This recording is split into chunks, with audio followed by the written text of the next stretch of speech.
Hello, men. Good to see you.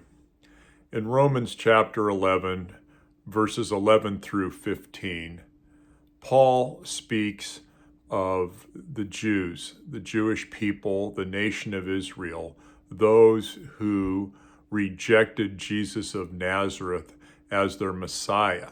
He speaks of their fall, which could also be translated trespass, no doubt referring to the crucifixion of Jesus, the continued rejection of Jesus by most of the Jewish people.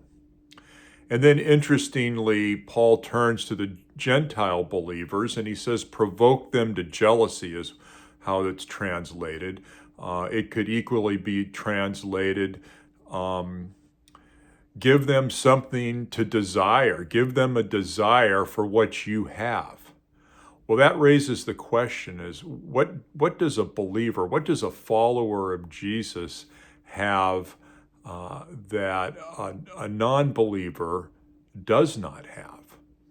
Well, we have Jesus. We have a relationship with Jesus.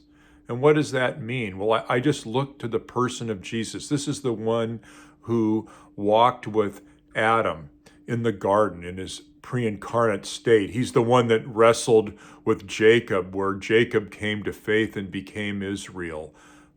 He's the one who did walk this earth, who not only died for our sins, but when he was here, he showed compassion. He was a friend of sinners. He told the woman caught in the act of adultery that he did not condemn her, but that she go and sin no more. He is the one who reconciled Zacchaeus, someone who had improperly extracted money from others, who was no doubt loathed by a great number of people, and let Jesus restored him, brought him back. He's the one who healed the man blind from birth. He is the one who brought Lazarus out of the tomb, having been dead for 4 days. But most importantly, men, he's the one that said, come to me, take my yoke upon you, meaning come under my lordship. Let me be your commander-in-chief, and I will give you rest. He will give shalom, peace. I will give you rest for your souls, soul rest. That is something everyone should desire.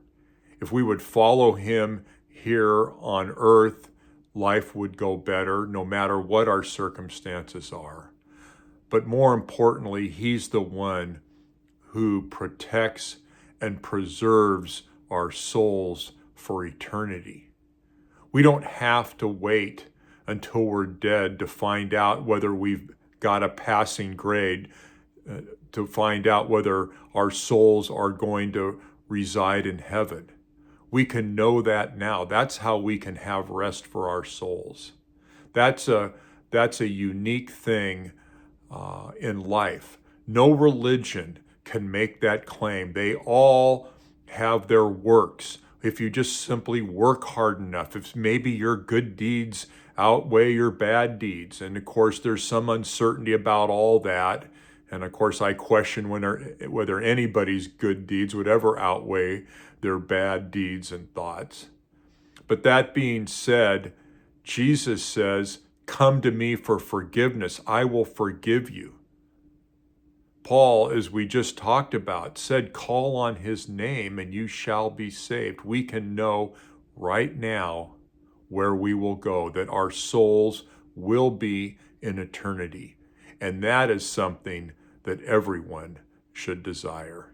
And so until I see you again, may the Lord richly bless you, my brothers.